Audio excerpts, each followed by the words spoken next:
స్ఫూర్తి India news కు స్వాగతం. బులెటిన్ లోకి వెళ్లే ముందు మన ఛానల్ ను ఇంకా సబ్స్క్రైబ్ చేయకపోతే ఇప్పుడే సబ్స్క్రైబ్ చేసుకోగలరు. తెలంగాణ రాష్ట్రం సిద్దిపేట జిల్లా విషాద ఘటన చోటు చేసుకుంది. సిద్దిపేట జిల్లా గజ్వెల్ నియోజకవర్గం జగదేవపూర్ మండలం తిగుల్ గ్రామంలో దశదిన కర్మ కార్యక్రమం విషాదంగా మారింది. గ్రామానికి చెందిన సర్దగాని రాజు అనే యువకుడు ప్రమాదవశాత్తు నీట మునిగి మృతి చెందాడు. గ్రామంలోనే టెంట్ హౌస్లో పనిచేస్తూ జీవనం సాగిస్తున్న రాజు సోమవారం తనకు దగ్గర బంధువర్గానికి చెందిన వారిలో ఒకరి దశదిన కర్మ కార్యక్రమానికి హాజరయ్యాడు. కార్యక్రమం అనంతరం తలనీలాలు తీసుకోవడానికి గ్రామంలోని మహాసముద్రం చెరువు కట్ట వద్దకు వెళ్లాడు.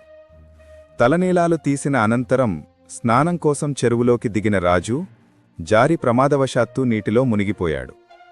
సహచరులు కుటుంబ సభ్యులు గమనించి బయటకు తీశారు, కానీ అప్పటికే అతను మృతి చెందాడు. సమాచారం అందుకున్న జగదేవపూర్ పోలీసులు సంఘటన స్థలానికి చేరుకొని కేసు నమోదు చేశారు.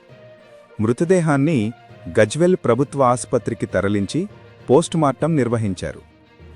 మరణించిన రాజుకు భార్య రజిత, ఇద్దరు కుమార్తెలు విక్షిత, హసీని, కుమారుడు నితిన్ ఉన్నారు. గ్రామంలో ఈ ఘటన తీవ్ర విషాదాన్ని మిగిల్చింది. జగదేవపూర్ మండలం తిగులు గ్రామంలో సర్రగాని నర్సింగు అనే దినాలు ఉండే. మేమందరం కులస్థలం కలిసి దినాల కాడికి వెళ్ళాము. సర్రగాని రాజు అనే వ్యక్తి మా అన్న, ఆయన ప్రమాదవశాత్తు చెరువులోకి వెళ్ళి కాలు జారి మృతి చెందడం జరిగింది. అతనికి ఇద్దరు బిడ్డలు, ఒక కుమారుడు.